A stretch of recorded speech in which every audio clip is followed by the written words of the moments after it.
नमस्कार मंडळी, मी Aishwarya Kokate Los Angeles वरून। थोड़ी सी मैं बीवी हूँ, थोड़ी सी माँ हूँ, थोड़ी सी मैं नानी हूँ, लेकिन पहले मैं हिंदुस्तानी हूँ। अशा ओळी आपल्यापैकी किती जण छाती ठोकपणे म्हणू शकतात? मैं नानी हूँ इथपर्यंत तर सगळेच म्हणतील, पण पहिले मैं हिंदुस्तानी हूँ हे बोल फक्त अशा मुखातूनच येऊ शकतात ज्यांनी भारतीय सैनिकांना जवळून पाहिलेलं आहे आणि अनुभवलेलं सुद्धा आहे। कारगिल युद्ध आणि आपल्या जवानांचे असामान्य कर्तृत्व घराघरात पोहोचविणारा लक्ष्य फाउंडेशनच्या संस्थापिका सौ अनुराधा प्रभुदेसाई आज आपल्याला विशेष अतिथी म्हणून लाभल्या आहेत। ते आपले भाग्यच आहे। सैनिकांच्या अनुमावशी यांना आजवर आपण अनेक सोशल मीडिया माध्यमाद्वारे ऐकलं आणि पाहिलं असेलच, तरीही मी त्यांची औपचारिक ओळख करून देते। त्यांचा बायोडाटा वाचत असताना त्यांनी किती समर्पक जीवन ध्येय मांडलेले आहे हे लक्षात येतं। An ex banker who left the job for the cause of Lakshya Foundation and is attempting to bridge the gap between armed forces and civilians. मावशीचे सॅल्यूट टू अवर हिरोज हे इंग्रजी मधले आणि सलाम मृत्युंजय हे मराठी मधले पुस्तक आज भारतात सर्व ठिकाणी आवर्जून वाचले जाते। मेरा देश मेरी पहचान सारख्या उपक्रमांतून त्यांनी सैनिक आणि भारतीय नागरिक यांच्यात एक मानवतेचा आणि मायेचा सेतू बांधला आहे। कारगिल युद्धाच्या 20व्या वर्षाचे औचित्य साधून त्यांनी 2019 साली 50 कारगिल वीरांच्या द्रास कारगिल बटालिक या रणभूमीवर जाऊन सत्कार केला।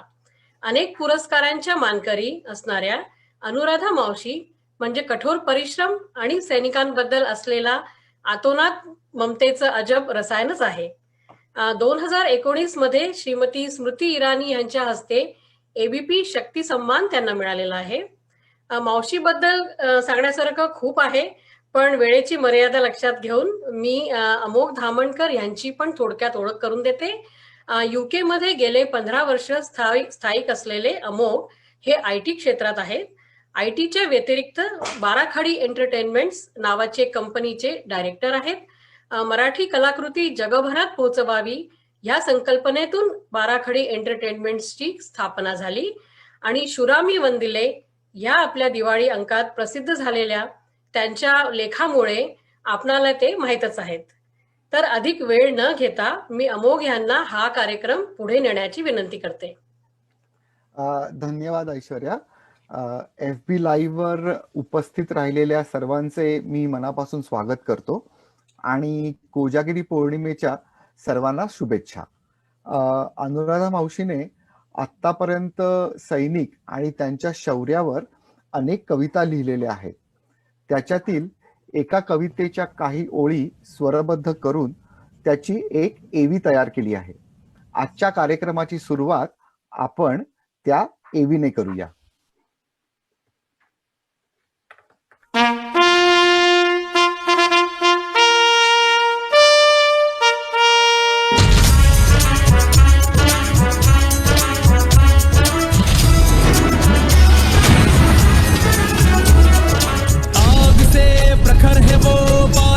गतिमान है, व्योम से भी ऊंचा है, वो धरती से सहिष्णु है। तूफानों से तेज है वो हमारी शान है। सरहद पे खड़ा भारत माँ का शेर दिल जवान है। गर्व है, नाज है तुम पर अभिमान। भारत देश की जनता का कोटि कोटि प्रणाम। माता की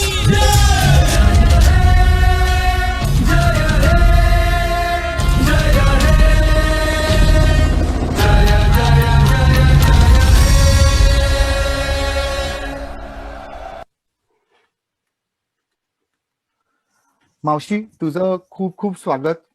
फारच जल्लोषपूर्ण सुरुवात झालेली आहे आणि मला वाटतं कोजागिरी सारख्या औचित्य साधून एवढं जोशपूर्ण सुरुवात फारच मजा आली त्या सुरुवातीने। तुझे शब्द खूप चांगले होते।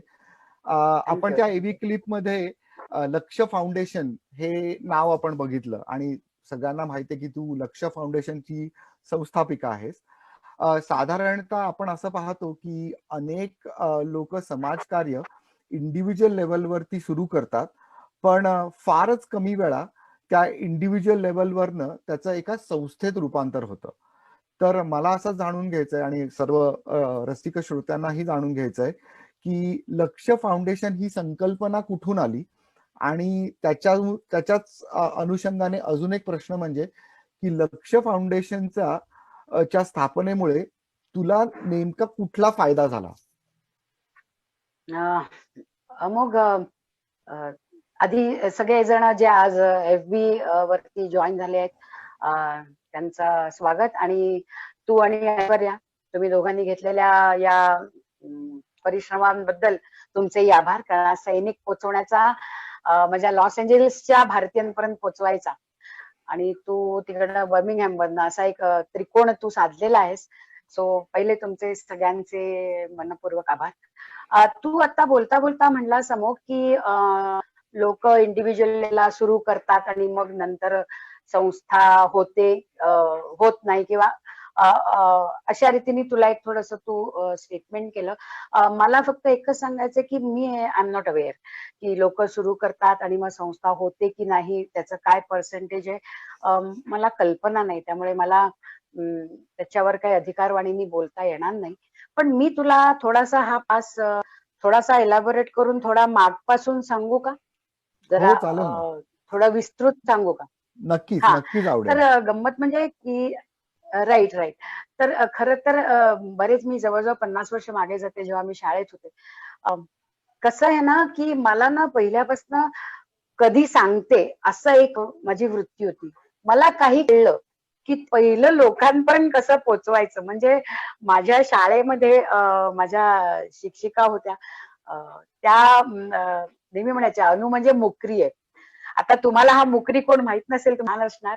मी शाळेत असतानाचा तो एक कॉमेडियन आर्टिस्ट होता, आणि एक पिक्चर होता ज्यात अशोक कुमार आणि मुकरी असा एक सीन होता.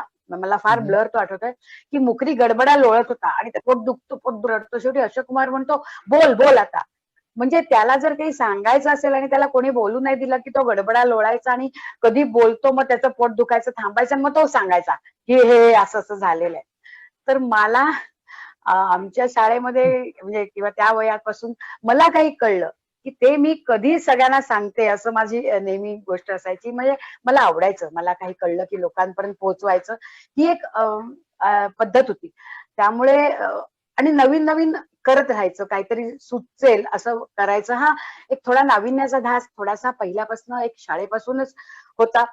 मग शाळा, कॉलेज, इंटरबँक कॉम्पिटिशन्स, मग थिएटर, वक्तृत्व, नृत्य, नाट्य, इलोक्युशन्स, जेणेकरून आपण मी आरेंबट स्कूलची होते त्या शाळेला वर आणायचं. म्हणजे आपल्याबरोबर आपल्यापेक्षा शाळेचं नाव मोठं होईल हे करायचा हा एक आदर्श होता शाळेसमोर, शाळेने मला दिलेला. बँकेमध्ये मी तेच केलं. कॉलेजमध्येही आय वॉज लाईट. माझ्यापेक्षा माझं कॉलेज कसं लोकांपर्यंत जाईल हे जास्त महत्वाचं असायचं. बँकेत आले मी, माझे युनियनाईट असं झालं, ही ओळख जास्त झाली. आणि मग नोकरी आणि संसार असं मला नाही जमलं. म्हणजे मला मग मी त्याच्यातनं जो वेळ मला मिळायचा त्याच्यातनं मी मुलांची शिबिरं घे, त्यांचे ट्रेक्स कर, मग त्या ट्रेकमध्ये व्हॅल्यू ॲडेड दे.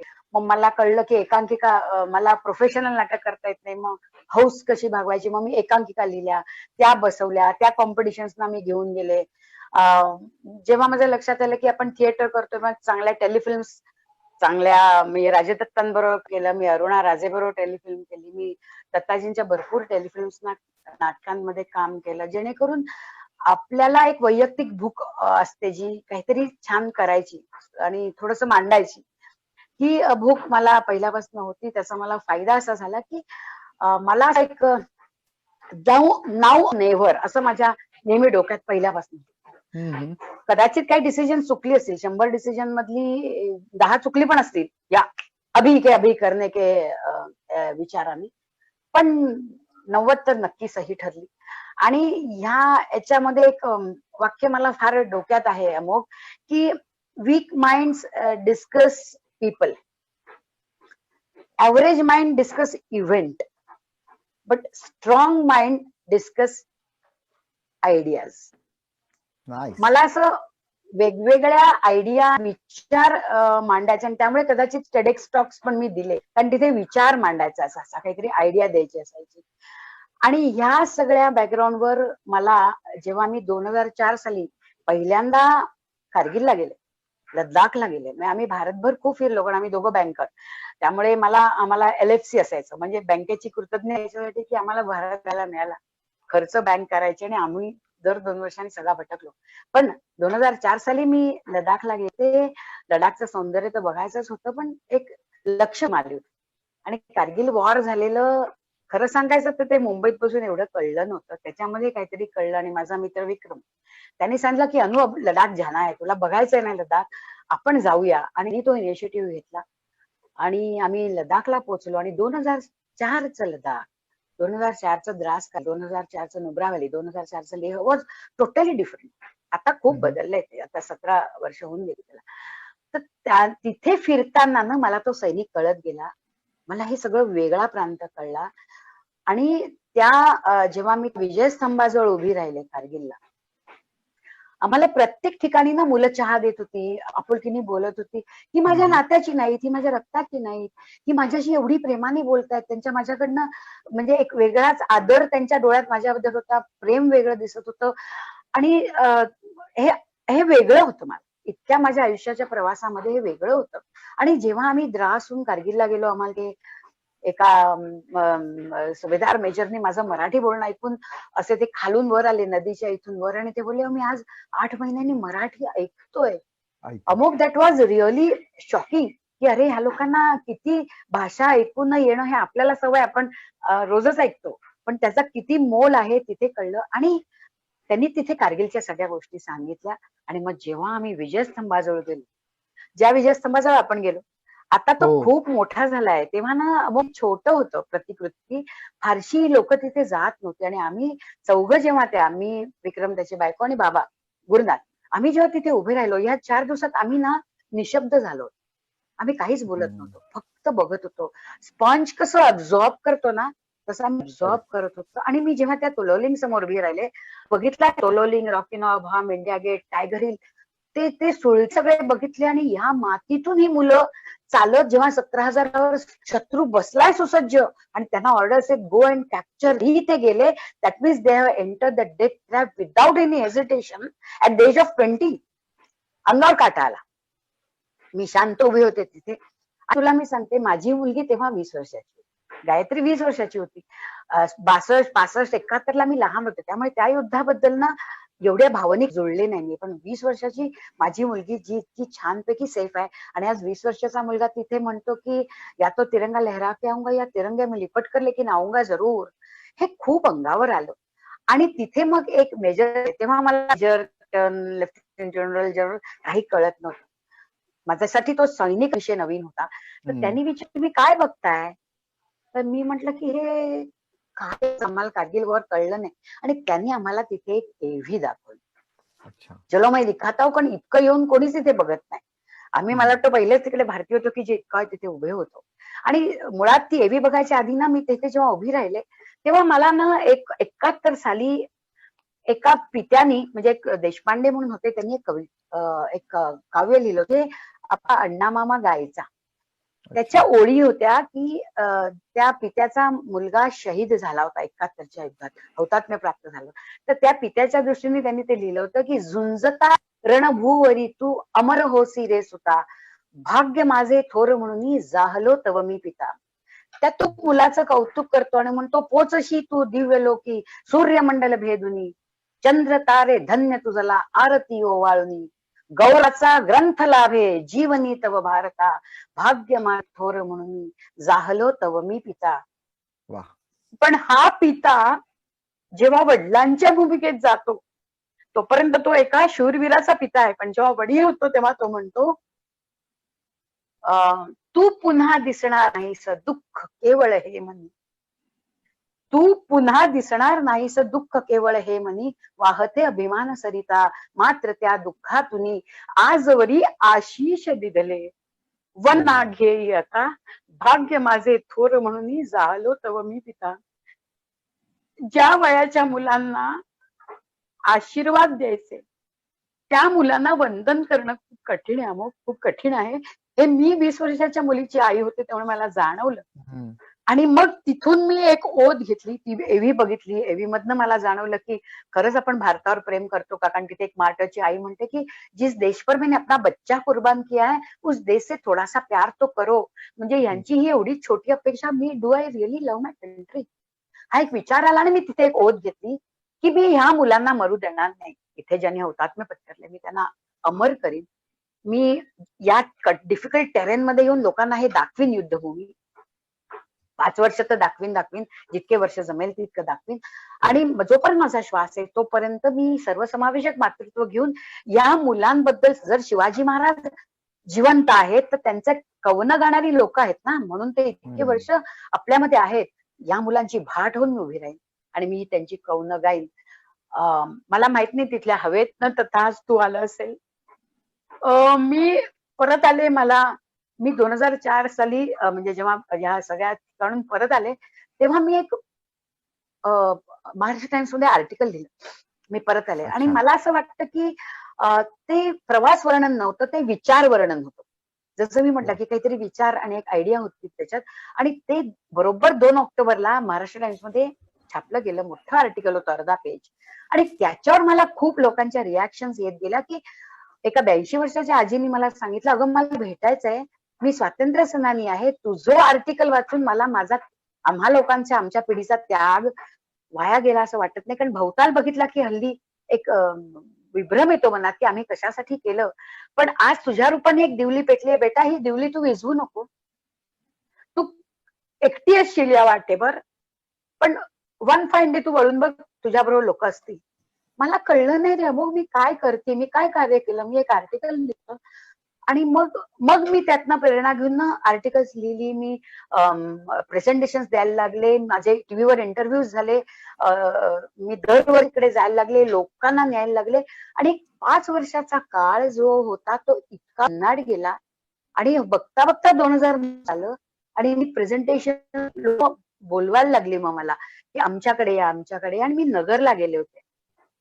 म्हणजे जेव्हा राहुरीला, मी बँकेत मॅनेजर होते, राहुरीला मला इंटरव्ह्यूज अरेंज करायचं होतं न्यू ऑफिसर्सचं. तर नगरचे जे लोक माझ्याबरोबर आले होते त्यांनी सांगितलं, ताई तू नगरला येतेस ना, तू आमच्याकडे, आम्ही तुझं प्रेझेंटेशन अरेंज करतो. माझं लांबतंय का बोलणं, का मी कंटिन्यू करू? नाही कंटिन्यू कर ना, कारण हा प्रवास खूप महत्वाचा आहे ह्या सगळ्या लोकांसाठी, म्हणजे सगळ्या प्रेक्षकांसाठी. तर तू प्लीज कंटिन्यू कर. I am coming to that point की लक्षच तुझे विचारलंस त्याच्यावर मी येते आहे. तर तेव्हा ना माझं ते प्रेझेंटेशन झालं एका बिल्डिंग खाली, आणि बरेचसे तिकडे 200-300 लोक बसले होते. कार्यक्रम झाला. मी म्हटलं आता मला निघायचं काळी, कारण मला राहुरीला 6ला पोहोचायचंय, तर मी आता थांबते. आणि सगळे लोक खूप बोलत होते. शेवटी मला तिकडे 12:30 आणि थांबावं लागलं, मी पहाटे गेले. पण शेवटी निघताना मला अंधारात एक क्रूज दिसलेली, नऊवारी पातळ घातलं होतं त्यांनी, आणि त्या माझ्याजवळ आल्या सगळे गेल्यावर. आणि त्यांनी मला सांगितलं, बाई ग तू मोठं काम करते आहेस, माझे पती, माझे धनी 71च्या युद्धात लढले होते. आणि बाई ग तेव्हा आम्हाला पांडुरंग शास्त्री आठवलेंचे स्वाध्यायी येऊन विचारायचे की तुम्हाला काय हवंय का, तुमचं कसं चाललंय. आणि त्यामुळे आम्ही ते दिवस लई कठीण दिवस काढले गो बाय. पण आता मुलगा पण मायला विचारत नाही. त्या जगात तू सैनिकांबद्दल बोलते आहेस, तू लई मोठं काम करते. आणि तरी माझा हात दाबला आणि हातात असं मला जाणवलं काहीतरी आहे, आणि म्हणाले मी खूप गरीब आहे, माझ्याकडनं तुझ्या कार्याला ही बाई मदत. आणि त्या झपकन निघून गेल्या. Before I could think over it, मी म्हणजे हात ओपन केला नोट, आणि त्यातनं अमुक 5 रुपये होते. ती नोट अतिशय कष्टकऱ्याची नोट होती. आणि माझ्या पर्सल्या 1000 रुपयांपुढे मला ते 5 रुपये खूप भारी वाटले, खूप वजनदार वाटले, कारण त्यात श्वास होता. मी घरी आले आणि मी यांना म्हंटल की बाबा मला आज पैसे आले. कारण मी सगळे कार्यक्रम माझ्या स्वतःच्या खर्चाने आणि बलबुतेपर करत होते. सगळ्या ऍक्टिव्हिटी, सगळं लिहिणं, पुस्तकं लिहिणं, सगळं माझं चाललेलं आहे. आणि यांनी मला लगेच सांगितलं, हे 5 रुपये बाजूला ठेव, हे तुझ्या मिरचीसाठी खर्च करू नकोस. हे वेगळं आहे काहीतरी. आणि तुला सांगू, हे मी विक्रमशी पण शेअर केलं की विक्रम आज मला पैसे मिळाले आणि मग कुठेतरी माझ्या लोकांचा सहभाग यायला लागला. लोक म्हणाले, आम्हाला तुला द्यायचंय काहीतरी, तू खूप काहीतरी करते, तुला पुस्तकं लिहायचे आम्ही. आणि मग ती मदत अनुराधा प्रभुदेसाई कशी घेणार ना. करेक्ट. ते मग त्या म्हणजे पैसे आले. खरं तर असं झालं की लोकांचा सहभाग यायला पाहिजे, म्हणून मग मी विक्रम, माझी सोनाली गोडबोले म्हणून चार्टर्ड अकाउंटंट गोल्ड मेडलिस्ट आहे, ती बोलली, अनुमोशी मी तुला सगळी मदत करेन, will have a foundation, come on. आणि मग गायत्री, अमित, बाबा, विक्रम सगळ्यांनी, पण आम्ही सगळ्यांनी एकत्र एक विचार केला आणि मग ते फाउंडेशन आम्ही स्थापलं. एक ही गलती हम बार बार करते हैं, धूल चेहरे पे आईना साफ करते रहे, पण इस वक्त हमने हमारा चेहरा साफ किया. आता वा. स्वयं एक कोको बाहेर आला आणि मग त्यामुळे ती लक्ष्य फाउंडेशन, वीरभोग्या वसुंधरा. आणि मग मतलब कहते हैं ना कि अकेले चले थे जानिबे मंजिल, लेकिन कारवा कारवा बनतात बनता आणि गेला. लोक जुळत गेले आणि आज लक्ष्य फाउंडेशनचा एक कारवा झाला. आणि तू म्हणला तसं की अनुराधा प्रभुदेसाई नावाने मी केलं असतं आतापर्यंत, पण आज एक लक्ष्य फाउंडेशनची फाउंडर प्रेसिडेंट हा नाही गुरुदास. आज सैन्य दलाकडनं सुद्धा जो माझा इतका प्रवास आहे, हा सगळा जो सैन्य दलाबरोबर झाला, तो एक फाउंडर प्रेसिडेंट लक्ष्य फाउंडेशन, की जिच्या मागे आज महाराष्ट्रातनं लोक आहेत, बाहेर भारतभर लोक आहेत, किंवा माझ्या फाउंडेशनची मुंबई मराठी सगळी 50-60 मुलं आज काम करतायत. ह्याच्यामुळे, त्या फाउंडेशनमुळे आज एक त्याला स्टँड आला. आणि मग वा. 2012 साली जेव्हा मी बँक सोडली, तेव्हा मग फुल फ्लेज फाउंडेशनचं काम आम्ही सुरू केलं. परमेश्वराची मी खूप ऋणी आहे आणि मुळात विक्रमची खूप आहे, कारण त्यांनी मला पहिल्यांदा तिथे नेलं, तो माझा मित्र, की ज्याच्यामुळे मी त्या भागात गेले. आणि त्याच्या सगळ्यांच्या एनकरेजमेंटमुळे, ह्या सगळ्यांच्या पॉझिटिव्हमुळे, अप्रोचमुळे आज एखाद्या नवऱ्याने बायकोला नोकरी सोड, आपल्यासारख्यांच्या नोकरदार माणसांच्या घरात हे डिसिजन घेणं, गुरुनाथचा मला खूप सपोर्ट होता, गायत्रीचा होता, मी त्यांना वेळ नाही देऊ शकले, पण ह्या सगळ्यांच्या सपोर्टनी आणि आज आपण एक चांगलं काहीतरी करू शकलो. परमेश्वराची कृपा मानते मी त्याला आणि सैनिकांचे आभार मानते की त्यांनी मला हे करायला दिलं. आणि मग मावशी, त्याच अनुषंगाने सौ अनुराधा प्रभुदेसाई किंवा बँकर अनुराधा प्रभुदेसाई ह्या काय आपण म्हणतो की टोपण नाव, उपनावांमधनं सैनिकांची अनुमासी हे कसं झालं, हे रसायन कसं झालं, आणि मासी या शब्दातील जिव्हाळा तुला नेमका सैनिकांमध्ये कुठे सापडला? तू मला एकदम नॉस्टॅल्जिया येतो, म्हणजे मला असं आय डोंट नो, मला वारंवार भरून येतंय, कारण हा एक जर्नी ना, त्यातनं अमोघ कुठेतरी ना मला एक 20 वर्षापासूनच जाणवतं की बघ, मी थिएटर करतोय, मी रात्री 1-1.5 वाजता घरी यायचे, कांदिवली स्टेशनवरनं घरी जायचे, अक्षरशः एकटी पण घरी जायचे. पण मला जेव्हा माझी मुलगी 15-16 वर्षाची झाली, तेव्हा असं होतं, ही जर उशिरा आली तर स्टेशनवर आणायला जावं का. कुठेतरी ना समाजातनं एक पोत बिघडत चालला होता, असं जाणवलं. एक माणूस हरवत गेला. मानसा कधी वशील रे तो माणूस, असं म्हणणारी बहिणाबाई जाणवायला लागली. घुशी, उंदर, लांडगे असे जास्त वाटायला लागले समाजात, सिंह कमी झाले. कुठेतरी काहीतरी वाटलं की एक बिघडत चाललंय सगळं. आणि ह्या माणूस शोधण्याच्या प्रक्रियेत ना घराघरातली पण नाती खूप तुटत होती. एक समाजच वेगळा आत्मकेंद्री होत चालला होता. बरोबर. माझी चूक असेल, माझी मते छोटी असेल, माझं चूक असेल, मला माहिती नाही, पण मला असं वाटत गेलं. आणि तो जिव्हाळा, ममत्व कुठेतरी घरातनं कमी होतंय असं जाणवत गेलं होतं.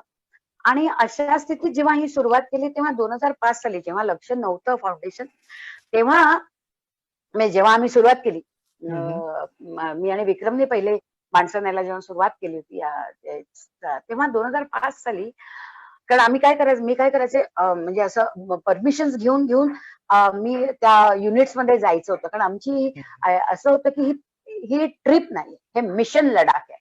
इथे आलेल्या कोणी सुद्धा घर, दार, पैसा, अडका ह्याच्याबद्दल बोलायचं नाही. You think of soldier, top soldier, dream of soldier. तर माझ्या बरोबर या, मी भयंकर वाईट बाई आहे, भयंकर खडूस होते मी. माझ्याबरोबर आलेल्या माणसांनी फार स्ट्रिक्ट पहिल्यापासून एक तो डिसिप्लिन होता डोक्यामध्ये आणि तो राहिला की ये करना है तो आओ भैया नाही तो बताओ, मग बाकीच्या लोकांबरोबर जा फिरायला, मेरे साथ नाही आना है. तर आम्ही 2005 साली आम्ही एका युनिटमध्ये गेलो. म्हणजे त्या तिथे ना असं झालं की आम्हाला 14 कोरच्या कर्नलनी सांगितलं की हे नवीन आहे, अजून असं कोणी सैनिकांना भेटण्यासाठी मिशन घेऊन येत नाही. सो पहिले आम्ही 14 कोरला गेलो, जसं लेहला उतरलो तसं. आणि त्यांनी मग आम्हाला सांगितलं की मी ह्या ठिकाणी तुमचं करून ठेवलेलं आहे की तुम्ही जेव्हा नुब्रा व्हॅलीत जाल तेव्हा या ठिकाणी जा, पँगॉंग लेकला जाल तेव्हा या युनिटमध्ये जा, तुम्हाला तिथे हा फोन नंबर, तिथे गेल्यावर तसं करा. असं सगळं ना त्याने आम्हाला फोन दिला आणि we were amazed you know Amok, की हे नवीन होतं सगळं.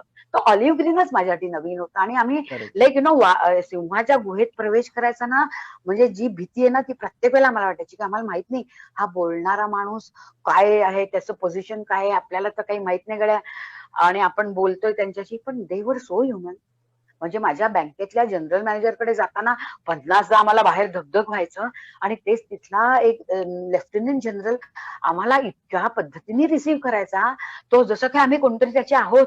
आणि कुठेही त्यांच्यात तो नूर नव्हता, तो आब नव्हता, ते पंख नव्हते, वेगळंच होतं ते सगळं. आणि करेक्ट. मग त्यांनी आम्हाला सांगितलं तुम्ही ह्या युनिटमध्ये जा. आम्ही त्या युनिटमध्ये गेलो, ते ब्रिगेडियर कमांड करत होते त्याला. आणि आम्ही गेलो तर मी फोन केला की आम्ही आलेलो आहोत लक्ष म्हणजे तेव्हा लक्ष नव्हतं, I am sorry, Anuradha Prabhudesai आणि आम्ही असे हम्म. आलेलो आहोत, तर आम्ही काय करू. तर आम्हाला घ्यायला तिकडे दारावरती एक फौजी आला. मग आम्ही आत गेलो. ते स्वच्छ सगळं वातावरण, तिथली ती झाडं, ती ग्रीनरी, वातावरणातला अदब, इट वॉज टोटली डिफरंट. हम्म. आणि आम्ही बसलो तिथे जाऊन. मग ते ब्रिगेडियर साहेब आले, त्यांचं ते ऑर्डर दिली गेली, आम्ही सगळे उभे राहिलो, बसलेले सुद्धा ताड झालो त्यांना बघून सगळे. आणि मग आमचं डिस्कशन झालं. मग मी त्यांचे इंटरॅक्शन केलं फौजींशी. माहिती नाही मी काय बोलले, सरस्वती कधी कधी तेव्हा माझ्यावर फिदा व्हायची, मनातून व्हायचं सगळं. आणि मग मी माझी कविता वाचली तिथे, आणि एक माहोल बन गया. मग आमचा हाय टी चालू असताना माझ्याजवळ एक मुलगा आला हम्म.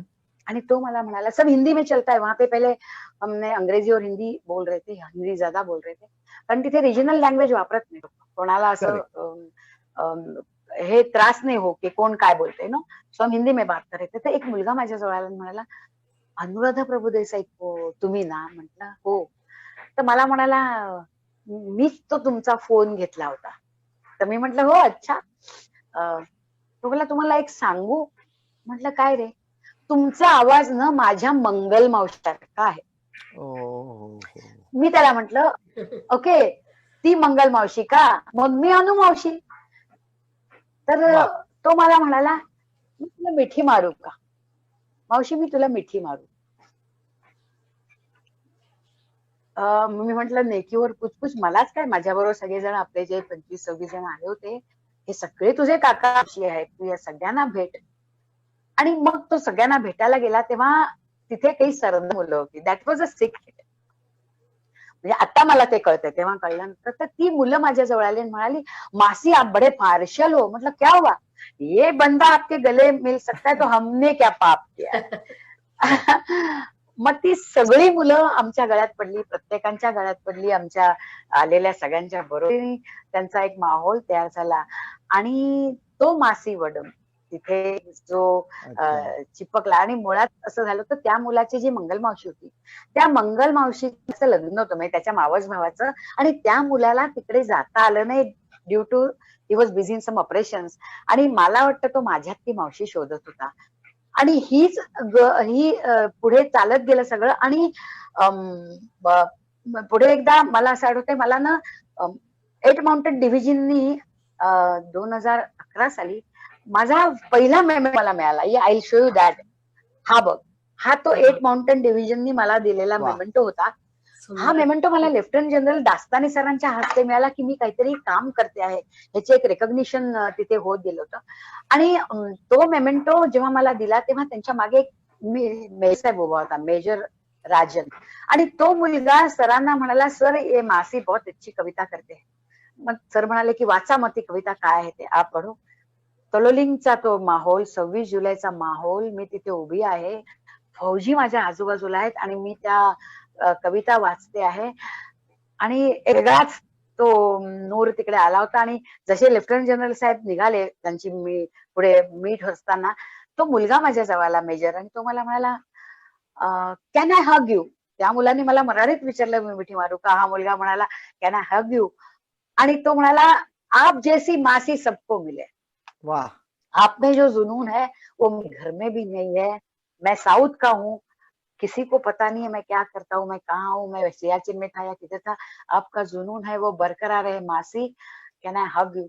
कदाचित ते जे 5 पासून चालू झालं तो पण एक कारवा चलता गया. आणि तुला सांगते आपण घरच्यांचं करतो सगळ्यांचं करतो पण हे जे समाधान मला एक मासीमुळे मिळालं आणि ती माझी मुलं आज मी आता परवा आम्ही दिवाळी विथ सोल्जर करणारे एक कार्यक्रम युनिटमध्ये जाणारे औंधला, आय एम सॉरी देहूला. तर त्या ज्या कर्नलशी बोलले होते की परमिशन साठी त्यांनी मला अरे मावशी बोला ना केल्यावर मी अरे माझा सभात सुद्धा एवढ्या प्रेमाने नाही मरत. मी त्याला म्हटलं तो मला म्हणाला की अरे तुम्हाला कोण ओळखय मावशी तुम्ही you R most welcome.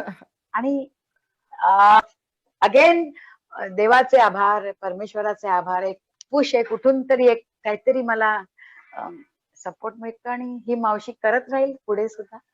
He story आहे उसकी. तुझ्या कवितांबद्दल आपल्याला बोलायचंच आहे पण त्याच्या आधी म्हणजे तो आहेच नक्की की आपल्या तुझ्या काही कविता आपण जरूर ऐकायची इच्छा आहे. पण त्याच्या आधी मला ह्या सगळ्या तुझ्या प्रवासातून मला एक जाणवलं की जनरली आपण असं म्हणतो की सैनिक तर काय माणूसच आहे. नाही, सैनिक आधी माणूस आहे आणि बाय प्रोफेशन तो सैनिक आहे. आय थिंक ते आपल्याला जाणवलं पाहिजे की त्याच्यातही तेवढंच काय म्हणतो आपण माणुसकी आहे आणि त्याचं प्रदर्शन तर तो करत नाही पण त्याचं दर्शन तो मला वाटतं सगळीकडे देत असतो. तर मला अशा ऑलिव्ह ग्रीन युनिफॉर्म मध्ये असणाऱ्या माणसाविषयी थोडस जाणून घ्यायला आवडेल की तुला जाणवलेली त्याच्यातली माणुसकी किंवा त्याच्यातले काही माणुसकीचे अंश. म्हणजे अर्थात अंश तर नाही, मी जसं म्हटलं प्रदर्शन नाहीये हे दर्शन आहे, तर ते दर्शन आम्हाला आवडेल.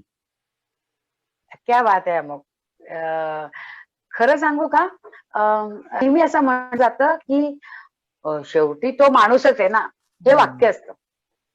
म्हणजे कधी पण काही गोष्ट बोलली जाते सैनिकाबद्दल आणि मग अरे म्हणते शेवटी अरे आधी तो माणूस आहे. 16व्या वर्षी जो म्हणजे आता तुला मी एक सांगते की बघा आपण असं कंपॅशन कणव असं म्हटलं की आपण तुरंत म्हणतो आई. त्या शब्दाला जोडलेली असते आई. तो शब्द आणि आई हे सेम रूप आहे. किंवा आपण योद्धा संन्यासी म्हणतो बरोबर. म्हणजे स्वामी विवेकानंद म्हणजे no one else but Swami Vivekananda असे आपण काही शब्दांना शब्द हाच अर्थ असतो त्याचा. जसं सूर्य म्हटलं की सोलर एनर्जी हा अर्थच झाला त्याचा. तसं सैनिक म्हटलं ना की म्हणजे मला नेहमी वाटायचं की हिरो हिरोईनना लोक आपल्याकडे बॉलिवूड क्रिकेट हे असे मानलेली दैवत आहेत लोकांची. पण त्यांच्याबद्दल बोलताना लगेच मग त्या हिरोची त्याचं घर त्याची फॅमिली त्याची बहू त्याची बायको त्याचा असं खूप आधी बोललं जातं. आणि सैनिक म्हटलं की मात्र देशासाठी बलिदान म्हणजे सैनिक. शत्रूचा कर्दन काळ कठोर कर्तव्य परायण बंदूक आणि म्हणजे वीरत्व हेच बोललं जातं. 16व्या वर्षी जो मुलगा आपल्याच घरातनं आज तिकडे जातो एक सैनिक बनायला, मग तो जवान असो किंवा आमचा अफसर असो जो एनडीए मध्ये पहिला जॉईन होतो, अरे आधी तो कोणाचा तरी मुलगा आहे. बरोबर. तो कोणाचा तरी भाऊ आहे, तो कोणाची तरी बहीण आहे. म्हणजे ज्या मुली जॉईन होतात कोणाची तरी आई आहे, कोणाचे तरी ते नातू आहेत, चुलत भावंड आहेत, भावंड आहेत. ही नाती आम्ही त्या सैनिकांच्या बरोबरची सगळी विसरून जातो रे. आणि आम्ही फक्त त्या युनिफॉर्ममधल्या सैनिकाबद्दलच बोलत राहतो. म्हणजे तो भले म्हणतो की नोकर चाकर बंगला गाडी मुझको इसकी चाह नहीं. सैनिक काय म्हणतो, नोकर चाकर बंगला गाडी मुझको इसकी चाह नहीं, लौटूंगा या मर जाऊंगा तनिक मुझे परवाह नहीं, बिगुल बज उठा है सीमा पर लो अपना जीवन देता हूं, पास नहीं कुछ भी देने को अपना यौवन देता हूं. तो हे म्हणतो, तो त्याचं कर्तव्य करतो, पण मी ऍज अ सिव्हिलियन ज्या समाजासाठी तो त्याचे सगळे सोयरे सोडून जातो. He never fights because he hates enemy. He fights because he loves his countryman. बरोबर. जे त्याच्या मागे उभे आहेत त्यांच्यासाठी तो तिथे उभा असतो. तर माझं कर्तव्य नाही का की त्याची मी पाठ थोपटली पाहिजे? अरे छोट्या छोट्या गोष्टींची कौतुक आपल्या घरात आपण केली नाही तर आपले लोक नाराज होतात बरं. अय्या माझ्या नातीने एवढं केलं, तू काही तिला लिहिल्या नाही 4 ओळी. कुठेतरी छोटस टीव्हीवरती काहीतरी करतात ते लगेच महानायक होतात आणि मग लोक त्यांना डोक्यावर घेऊन नाचतात. आणि माझा हा जो सैनिक आहे ह्या सैनिका पाठ थोपटणं तो दूर राहो. त्याच्याबद्दल वेगवेगळं बोललं जातं. ज्यांना अक्कल आहे ते बोलतात, ज्यांना अक्कल नाही ते बोलतात, वाटेल त्या त्याच्यावर चर्चा होतात. त्यांची अपेक्षा नाही रे तुमच्याकडनं काहीच. पण मला माझं हे कर्तव्य निभावलं पाहिजे आणि हा सैनिकच कळत नाही. काय झालंय माहितीये मोग, की बोलण्यासारखं खूप असणारी खूप माणसं आहेत या जगात. लक्षात घे हा, सांगण्यासारखी असणारी माणसं खूप कमी आहेत. बोलणं आणि बरोबर. सांगण्यातला हा फरक आहे. बरोबर. आणि ही सांगण्यासारखं खूप असणारी आमची जे सैनिक आहेत ह्याच्याबद्दल मी जर नाही ते स्वतः बोलत नाही. परिंदों को मिलेगी मंजिल एक दिन ये फैले हुए उनके पर बताते हैं. परिंदों को मिलेगी मंजिल एक दिन ये फैले हुए उनके पर बताते हैं.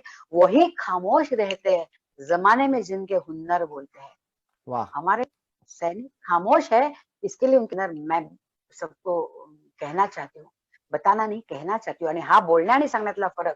आणि म्हणून नको ती माणसं आज डोक्यावर बसून आज हिरो झालेली आहेत. आणि ह्या लोकांसाठी बोलणं हे माणूस म्हणून त्यांना समजून घेणं हे प्रत्येकाचं कर्तव्य आहे. हा माणूस सैनिक नावाचा माणूस मात्र मी प्रत्येक ठिकाणी मांडत गेली 17 वर्ष आणि अजूनही तो मांडते. विविध माध्यमातून मांडते, विविध प्रकारे मांडते आहे. सिर्फ हंगामा खड़ा करना मकसद नहीं है अमोघ. सिर्फ Correct. हंगामा खड़ा करना मेरा मकसद नहीं है. कोशिश ये है कि सूरत बदलनी चाहिए. देखते हैं बदलती है कि नहीं. आय थिंक ह्याच बदलण्यावरनं तुझ्या अनेक सोशल मीडियाच्या व्हिडिओज जेव्हा आपण बघतो म्हणजे अवेलेबल आहेत त्याच्यात तू म्हणतेस की समाजाचं टेक्स्चर किंवा समाजाचं पोत सुधारायची गरज आहे. तर नेमकं तुला काय अभिप्रेत आहे, म्हणजे समाजाची पोत बदलणं म्हणजे काय?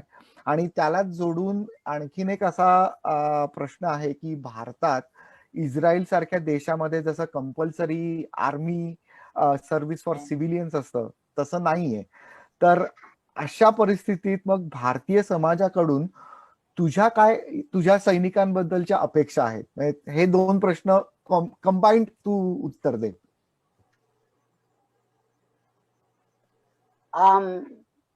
मला असं वाटतं की अमुक समाजाचा टेक्स्चर हा जो शब्द आहे ना ह्याच्या मागे पण गोष्ट आहे.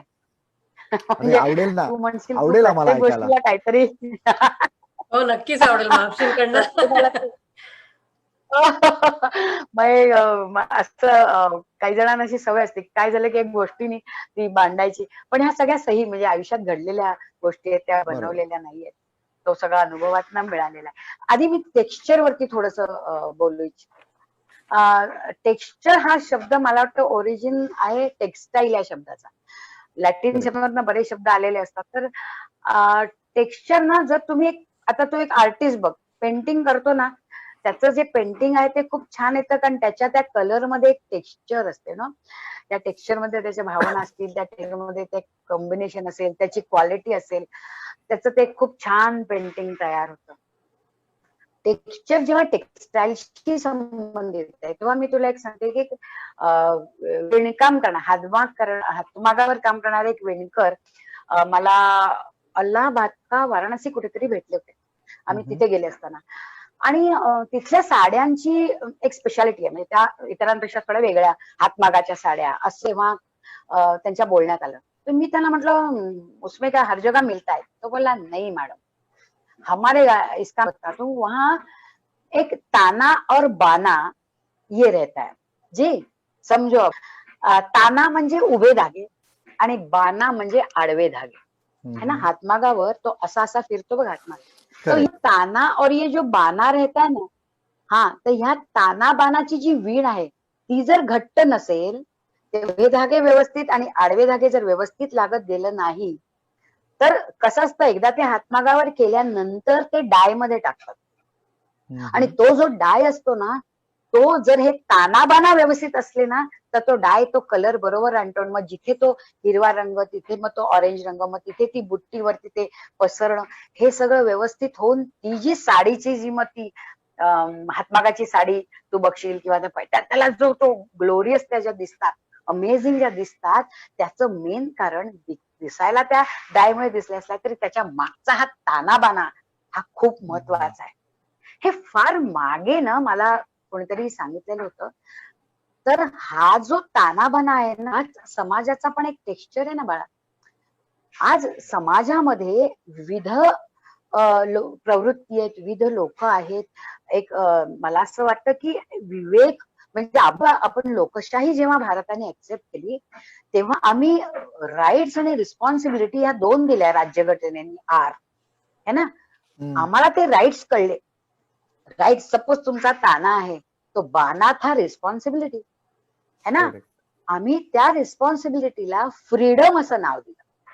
त्यामुळे आम्ही स्वैराचार फ्रीडमचं स्वातंत्र्य सगळं जे उपभोगत गेलो, मग आम्ही विचारांचं स्वातंत्र्य मांडलं, शब्दांचं स्वातंत्र्य मांडलं, वागण्याचं स्वातंत्र्य, मग ते बेलगाम वागण्याचं स्वातंत्र्य, ज्या शब्दाखाली आम्ही ते उपभोगलं. रिस्पॉन्सिबिलिटीचं गाठोडं बांधून टाकलं माळ्यावर आणि इथे तो समाजाचा पोत बिघडला.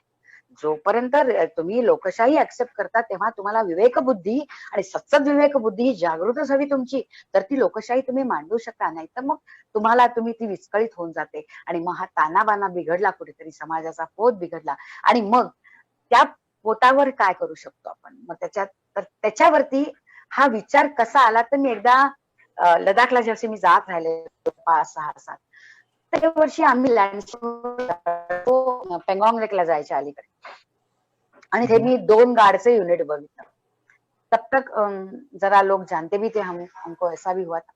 तर मग मी तिथे सांगितलं की इथे कोण आहेत कर्नल साहेब वगैरे. तर दुपारची वेळ होती, त्यांचे थोडेसे लोक होते, बरेचसे बाहेर ऑपरेशन्सना गेले होते. तर तो हवालदार जो बाहेरचा जो सेंट्री होता, त्यांनी बोला क्या काम है. तो बोले मैं ऐसे लक्ष्य फाउंडेशन की संस्थापिका हूँ और मैं यहाँ आई हूँ, तो थोड़ा सा वक्त है क्योंकि वो स्लाइड को टाइम है, तो can we meet the soldiers over here. तो उसने अंदर किया है ना. तो कर्नल साहब बोले की कोण है. त्यांना 2 गार्डच्या लोकांना तोपर्यंत माहिती नव्हतं, यु नो. आणि आय डोंट एक्सपेक्ट की सगळ्यांना माहिती असावं. त्यांना माहिती नव्हतं, तर त्यांनी फक्त काहीतरी लक्ष्य फाउंडेशन संस्थापिका आहे म्हणून ते कर्नल साहेब आहे. आणि त्यांनी विचारलं काय आयडिया तुमची. म्हटलं सर आम्ही असं सोल्जर बद्दल बोलतो, तर आम्ही येऊ का, आम्हाला थोडा वेळ तुमच्याशी बोलून आमचं ग्रॅटिट्यूड दाखवायचं. आम्ही काही खाऊ आणला, आम्ही काही सैनिकांसाठी घेऊन आलो, तो we would like to share with you also. ते बेंगॉली होते. आणि गंमत म्हणजे त्यांनी मला सांगितलं येस कम इन. किती जण आहात तुम्ही. म्हटलं आम्ही 42 आहोत. तर का कोण जाणे त्यांचा विश्वास वाटला की ही बाई आलेले माणसं रिझनेबल लोक आहेत, यु नो. आत घ्यायला युनिटला नाही तसं कोण करत नाही. आम्हाला त्यांनी आत आणून तिथे गेस्ट रूम मध्ये बसवलं आणि सांगितलं हमारे बहुत सारे लोग ऑपरेशन में, लेकिन जो अवेलेबल है उनको मैं बताता हूँ. कारण एक 5 मिनिटं मी त्यांच्याशी जे बोलले होते.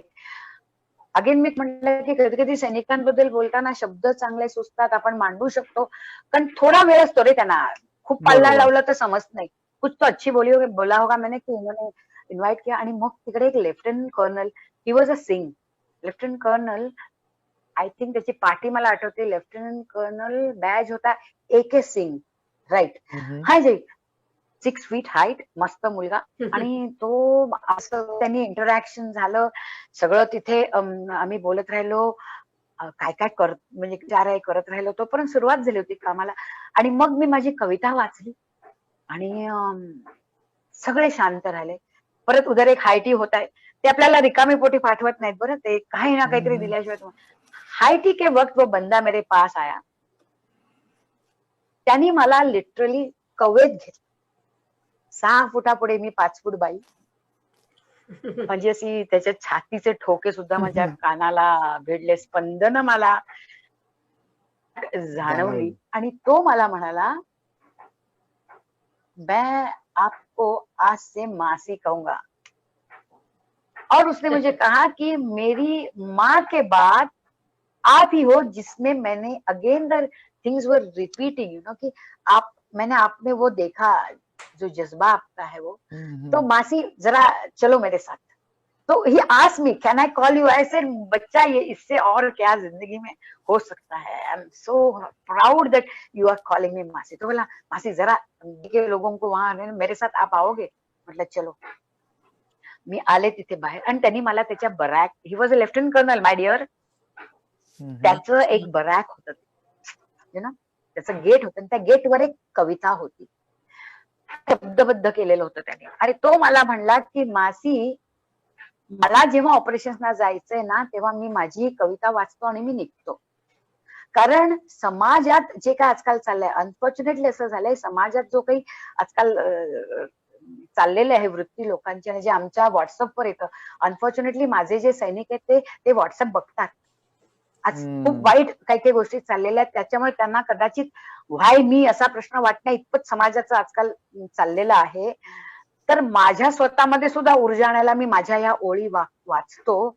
आजपासून मावशी मी तुझी कविता वाचून माझ्या ऑपरेशन्सना जाईन आणि ही मी बच्चांना बंद्या सुनवीन, आणि आपलं कर्तव्य काय आम्ही तर निष्ठेने करतो, पण मला माझ्या बंधांमध्ये मी ऊर्जा देईन. आणि मावशी एक सांगतो मी तुला, आमच्यासाठी काही करू नको. You stop doing anything for us नाव.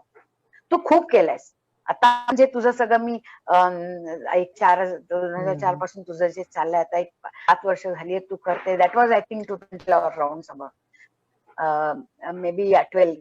तर तेव्हा तो मला म्हणाला, एकच काम कर मावशी, या समाजाचा पोत सुधार, टेक्स्चर सुधार. आम्ही आमचं काम करायला तयार आहे, आम्हाला काहीही करायला आम्हाला गरजच नाहीये कशाची, पण तू हे टेक्स्चर सुधार. आणि ह्या टेक्स्चर सुधारण्यावरनं मग माझं झालं की अभि ये मैं काम करूंगी. मी अतिशय छोटी बाई आहे, आमचं फाउंडेशन अतिशय छोटं आहे, आमच्या बरोबर जुळलेले मात्र सगळेजण आहेत, पूर्ण डेडिकेशन आहे. ते एक कमिटमेंट, म्हणजे त्या तानाबानामध्ये ना एक कमिटमेंट असते, फिनेस असतो धाग्यांमध्ये.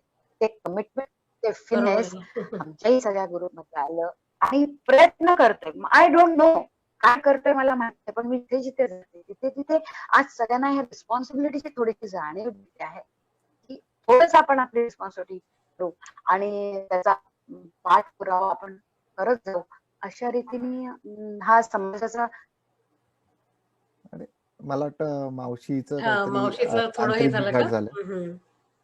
थांब, मी कनेक्ट करायचा प्रयत्न करतो परत. बहुतेक एक येतील मिनिट. परत, कारण त्याचे इंटरनेट कधी कधी हा, आली मावशी आल्या आली. परत. म्हणजे आर्मी, नेव्ही, एअरफोर्स यांना भेटून आलेली आहेस आणि त्यांच्याशी संवाद साधलेला आहेस, त्यांची मासी झालेली आहेस. तर तुला या तिन्ही दलांमध्ये कुठली युनिकनेस किंवा कुठली समानता जाणवली? आणि कारण तिन्ही दल वेगवेगळ्या पद्धतीने देशाचं रक्षण करतात, तर त्याच्याबद्दल तू काय सांगशील? बरोबर आहे तू म्हणतोयस ते, कारण तिघांचे पॅटर्न्स वेगळे आहेत. मी आर्मी मध्ये तर भरपूर गेलेली आहे. नेव्हीचं विशाखापट्टणम आणि सबमरीनर्स बरोबर मी जाऊन आलेली आहे. एअरफोर्सच्या 12 विंग चंडीगडला गेले होते. मुळात कसं आहे माहिती, अगदी सेम त्यांचं काय आहे, तर दे ऑल वेअर युनिफॉर्म. युनिफॉर्मची ताकद त्यांच्यामध्ये आहे, विविधतेत एकता ती त्यांची डेफिनेटली आहे. लोकांचा त्यांच्यावर विश्वास आहे, हा पण एक त्यांच्यातला अगदी कॉमन आस्पेक्ट आहे. सैन्य आपापसात विश्वासावर चालतं, कारण जो कव्हरिंग फायरिंग देणार आहे तो कुठल्या धर्माचा नसतो, तो एक फौजी असतो आणि फौजीवरती विश्वास ठेवून तो पुढे पाऊल टाकत असतो. इतका त्यांचा बॉन्डिंग आहे व्यवस्थित. सर्व्हिस बिफोर सेल्फ हा त्यांचा मोटो आहे. तो सगळीकडे ऑल युनिफॉर्म आहे, not only army, navy, air force, but even the paramilitary forces also. जेव्हा ते वेअर युनिफॉर्म ना, ह्या गोष्टी सगळ्या त्याला लागूनच येतात. वक्त की पाबंदी हा तर प्रचंड त्यांच्यामध्ये आहेच आहे, प्रश्नच नाही. आणि मला तर वाटतं की वेळ त्यांच्यावर चालते, इतकं त्यांचं वेळेशी समन्वय आहे. आणि प्रतिकूल परिस्थितीमध्ये झुंज देत असताना सुद्धा उदात्त तत्वांचा पाठपुरावा करणारा हा सैनिक आहे. म्हणजे मी तुला एक पटकन गोष्ट सांगते की जेव्हा कारगिल युद्धाच्या आता गेल्या वर्षी आम्ही सगळ्यांना जेव्हा फेलिसिटेट केलं, तेव्हा एक 18 वर्षाचा तेव्हा असलेला मुलगा, जेव्हा तो जवान होता, तेव्हा तो बोलला की मेरे जो हवालदार थे, त्याचे जे सिनियर, आम्ही बटालिक चढतोय आणि ते मला कव्हरिंग फायरिंग देत होते, मी वर चढत असताना त्यांना गोळी लागली त्यांना गोळी लागल्या बरोबर मी वळलो मागे, तेव्हा ते बोले तुम आगे चलो, तुम्हारा काम करते रहो, मैं तुमको दूसरे हाथ से फायरिंग देता हूँ, कवर फायरिंग. बोला मैं ऊपर गया, मी त्या बंकर मध्ये गेलो, मी त्या बंकर मधनं पाकिस्तानाचं तो जे काय करायचं होतं ते मला करून मी खाली आलो आणि मी त्यांना बघितलं तर ते लवलुहान झालेले होते. पुढचा क्षण पण त्यांच्याजवळ असेल की नाही अशी स्थिती होती. मी त्यांना म्हणत राहिलो की साबजी आप फिकर मत करना, मैं नीचे लेके जाता हूँ. 17,000 फुटावरनं मी त्यांना म्हणे पाठीवर घेतलं. मला माझ्याच रक्ताने मी लथपथ असताना त्यांच्या रक्ताची गरमी की माझी गरमी कळत नव्हती, पण मला त्यांचं अंग गरम लागलं. मी त्यांना खांद्यावर घेतलं आणि ते मला बोलले थोड़ा सुनो मैं क्या बोल रहा हूँ. तो मैंने कहा कि सब नीचे जाके बोलेंगे आप शांत रहो. तो बोले नहीं मेरे पास वक्त कम है. आणि त्यांनी सांगितलं माझ्या पॅन्टच्या खिशात हात घाल, त्याच्यात एक डायरी आहे, ती बाहेर काढ. तो बोले आप इमेजिन करो मासी, मैं इतना थका हुआ था, लवलुहान था, वो लवलुहान थे, लेकिन वो मेरे से सीनियर, तो मैंने उनके जेब में पीछे हाथ डाल के उनकी डायरी निकाली. उसमें कुछ 3 नाम थे और उसके सामने लिखा हुआ था 125 रुपया, कुछ 75 रुपया, 200 रुपया. तर ते बोलले की मी माझ्या हे देणं आहे त्या लोकांचं, मी उद्या राहीन ना राहीन, हे पैसे तू त्यांच्या घरी पोहोचव, त्यांचे फोन नंबर लिहिलेले आहेत, त्यांचं ते माझ्या बायकोकडनं घे. तर त्यांना मी सांगितलं कुछ नाही होगा साहेब आपको. मी ते डायरी हातात धरली, मी त्यांच्याशी बोलत राहिलो, कारण अंग गरम वाटत होतं मला त्यांचं, पण ती माझ्या रक्ताची गरमी होती. ते तिकडे एवढं बोलून ते शहीद झाले होते. पण माणसाचं सी द कॅरेक्टर, अंतिम क्षणी त्यांनी आपली मुलगी मुलगा यांची नाही आठवण केली, त्यांनी त्यांचं जे देणं राहिलं होतं ते त्यांच्या लक्षात राहिलं. आणि ते याला एथिकल ज्याला आपण म्हणतो, हे एथिक्स या दलामधले जे आहेत ते सगळीकडे आहे. करेज, कमिटमेंट, कन्व्हिक्शन आणि डिसिप्लिन, डेडिकेशन, डिवोशन, डिटर्मिनेशन तर मी पाहिलेलंच आहे. अजून एक डी आहे, तो दिमाग में डाल दिया है. वो करते हैं, सोचते हैं और वही वो करते हैं. तो ये दिमाग में डाल देना जो है वो भी उनका है. फरक तू म्हणशील तर साईज मध्ये फरक आहे. 13-1 लाख आपली जवळजवळ आर्मीची आहे आणि एअरफोर्सची मला वाटतं लाखांमध्ये 2-1 लाखाच्या आसपास असेल आणि नेव्ही त्याच्याहूनही कमी आहे. Size makes a difference. त्याच्यानंतर जवानांबरोबर आमचा आर्मीचा अफसर राहतो. जवान आणि अफसरचं वेगळं बॉन्डिंग इकडे आहे, कारण त्यांना त्यांच्याकडनं काम करून घ्यायचं ना. त्यांचं गनर जरी असला तरी तो ऑपरेशन करताना गन चालवणारा माणूस असतो ना मागे, है ना.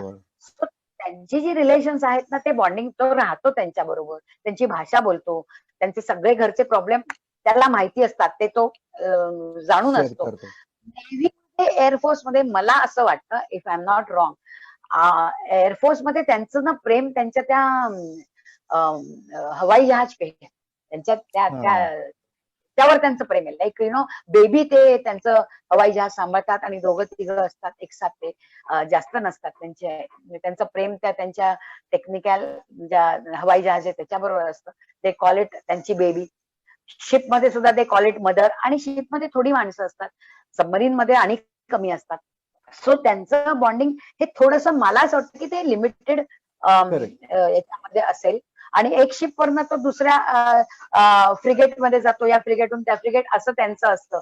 आर्मीमध्ये तो परत येतो आपल्या युनिटमध्ये रिटायरमेंटला. ज्या युनिट मधनं तो सगळीकडे फिरलाय त्या युनिटमध्येच परत त्याचा सेंड ऑफ होतो. ते एअरफोर्स किंवा नेव्हीत आहे की नाही आय एम नॉट अवेअर.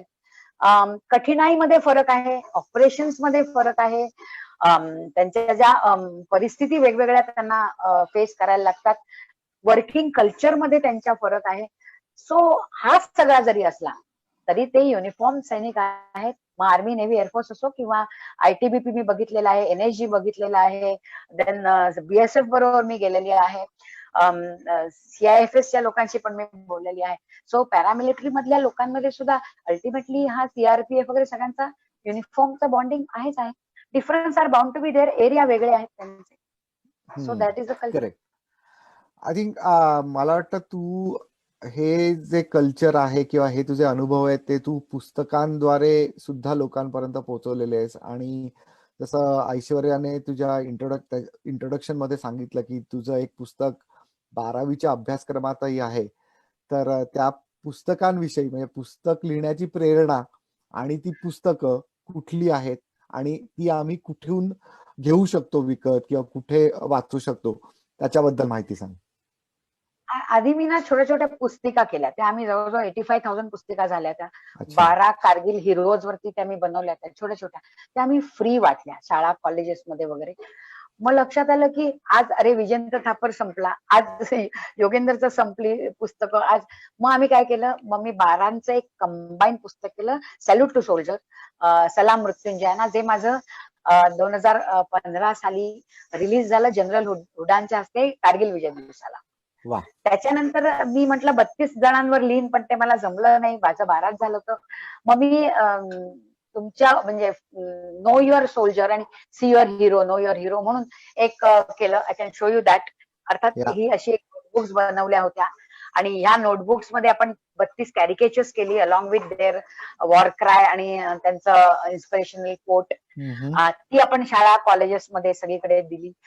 त्याच्यानंतर लेख आणि हे तर मी लिहितच होते.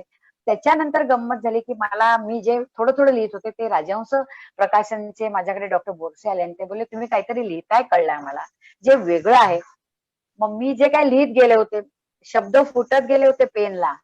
मला काही एफर्ट्स केले नाही मी, मला मनात माझ्या भावना आहेत त्या, मी त्या भावना लिहित गेले. त्यामुळे त्याला मी लेखिका नाही, माझे शब्द आहेत ते, माझा एहसास आहे तो तुम्हाला समजला तर तो हृदयाला पोचतो.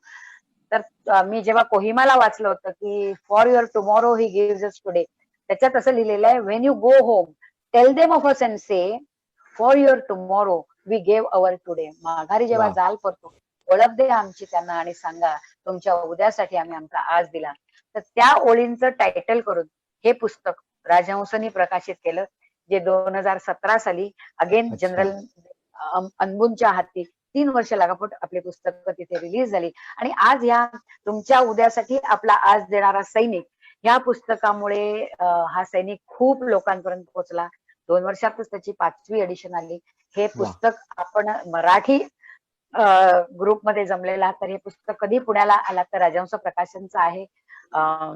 जरूर वाचा, आपल्या मुलांना ते मराठी समजून द्या, त्यातलं काय आहे. इंग्लिश ट्रान्सलेशन आहे, पण ते मी का सांगत नाही, कारण उसमे वो टेक्स्चर नाही यार, जो वा. अपना मराठी आहे ते करेक्ट. त्याच्यामध्ये नाहीये. ते भाऊबंद, ते ऋणानुबंध हे शब्द इंग्लिश मध्ये इंग्लिशमध्ये नाही ती भाषेची जमले नाही. कमतरता वाटते. मग माझी असेल, आम्ही जे म्हणजे ते श्री सहस्त्रबुद्धेंनी ट्रान्सलेट केलं, आम्ही बरोबर बसून केलं, पण त्याच्यात तो येत नाही, कारण बरोबर. मजा नाही. तर हे पुस्तक जरूर सगळ्यांनी वाचावं. हा एक भाव आहे, भावना आहे, आणि त्या जर तुमच्या पर्यंत पोहोचल्या तर मला असं वाटतं नथिंग लाईक इट. नाही, ऍब्सोल्युटली. आय थिंक विचारण्यासारखं खूप आहे अजून, पण वेळेचं भान ठेवून थँक्स मावशी आपल्या दिलखुलास गप्पांबद्दल. मला वाटतं खूप काही शिकण्यासारखं आहे, खूप काही बोलण्यासारखं आहे. आणि पहिलं गोष्ट म्हणजे टेकअवे ज्याला आपण म्हणू या संवादातून, की तो शेवटी माणूस नाहीये सैनिक. सैनिक हा आधी माणूस आहे आणि नंतर बाय प्रोफेशन तो सैनिक आहे. जसं बाय प्रोफेशन मी IT आहे किंवा बाय प्रोफेशन तू बँकर होतीस. तर आय थिंक ती जरी आपण टेकअवे घेतली की त्याच्या दृष्टीने आपला दृष्टिकोन जर का आपण बदलला तर खूप चांगलं टेकअवे आहे. तर मावशी, आपण एव्ही बघितली, तुझ्या काही एका कवितेच्या काही ओळींना स्वरबद्ध केलं होतं. तर आपण ह्या कार्यक्रमाची सांगता तुझ्या एका कवितेने होऊन जाऊ दे. चालेल. तू आता जसं बाय प्रोफेशन म्हणला तसं ते म्हणतात, वी लिव्ह बाय चान्स, ओ वी हो. Live by chance, love by choice and kill by profession. तू आता ते हो. प्रोफेशन म्हणला, मग मला एकदम ते वाक्य आठवली त्यांची. तर आपण एंड करूया. एक कविता जी मला आवडते, बऱ्याच नाही केल्यात, एक 11-12 केल्यात. दरवर्षी मी 26 जुलैला जाऊन तिकडे काय माहिती मनाला येणारी भावना मांडते, त्याला कविता म्हणा काही म्हणा, ही भावना आहे. तर ती मी आता वाचते की ऐ सैनिक, तुम्हारे जाबाज कारनामों की आहट से ठिठुरते ठंड में भी दुश्मन के पसीने छूट जाते हैं.